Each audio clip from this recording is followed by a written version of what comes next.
hiyo timu mulionikabidhi mimi nimeiweka yote pamoja, ijapokuwa mjumbe mmoja wa Mwingi West.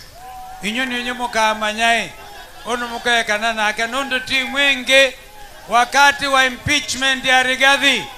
Hii timu ya Wiper ilisimama na Rigathi andumaitu ndamo manye edha kivela kio sumbe kikenuka kwitu kikauma na nakulela ya kunuene bethi wa Nyenze, ya kunuene kio Wambua, ya kunuene Mwalika, ya kunuene Irene Kasalo na timu ile ngionzea Wiper ateo CNN.